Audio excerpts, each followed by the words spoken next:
Hi havia una vegada una nena molt eixerida que vivia en una casa a l'entrada d'un bosc. Tothom la coneixia amb el nom de Caputxeta Vermella. Sabeu per què li deien així?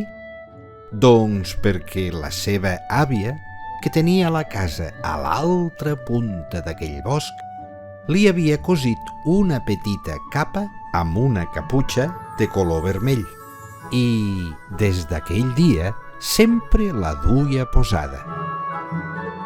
Un dia, la seva mare li va dir: porta aquest pastís a l'àvia, però no t'entretinguis pel camí i vigila amb el llop. La Caputxeta va dir que sí, tot i que no n'havia vist mai cap de llop, no sabia ni quina cara feia. Va començar a saltironar pel camí mentre cantava les seves cançons preferides. Com que era primavera i estava tot florit, s'anava aturant a recollir floretes per fer-ne un ram a l'àvia.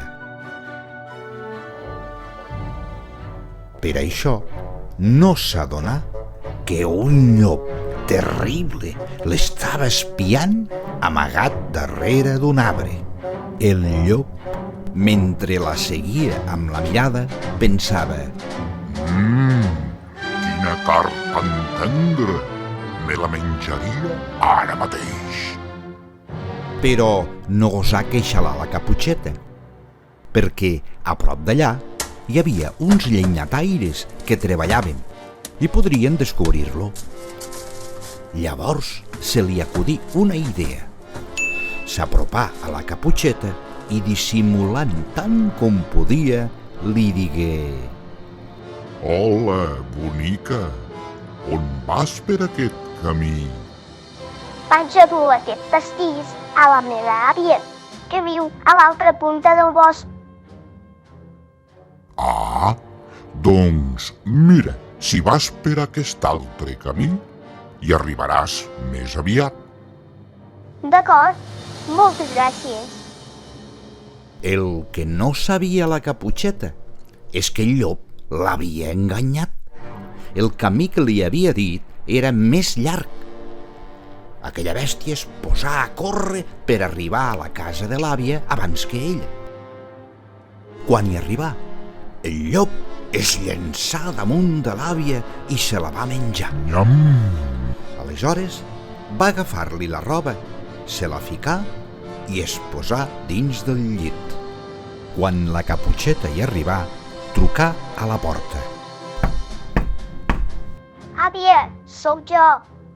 El llop, tot dissimulant la veu, digué: Passa, nena, passa, la porta està oberta. Quan la Caputxeta entrà, va veure que l'àvia tenia un aspecte estrany.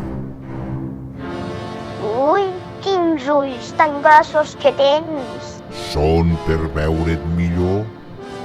I quines orelles tan grans que tens. Són per escoltar-te millor. I quins dents tan grans que tens. Són per menjar-te millor. Llavors, el llop saltà damunt la Caputxeta i se l'empassà d'una mossada. Nyam! Tan bon punt va acabar aquell saborós àpat, el llop s'adormí del tip que estava. Un caçador que passava per allà va sentir uns roncs tan forts que semblaven trons.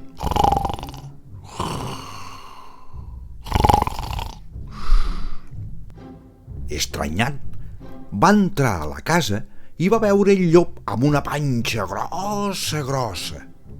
Llavors va agafar unes tisores i li va obrir. De seguida de la panxa en van sortir l'àvia i la Caputxeta. Gràcies, senyor caçador. Visca, visca. Tot seguit van omplir-li la panxa amb grosses i pesades pedres l'àvia li va cosir la panxa altra vegada i així no es va poder aixecar mai més. D'aquesta manera, aquell llop dolent ja no va poder fer més malures. I conte contat, ja està explicat.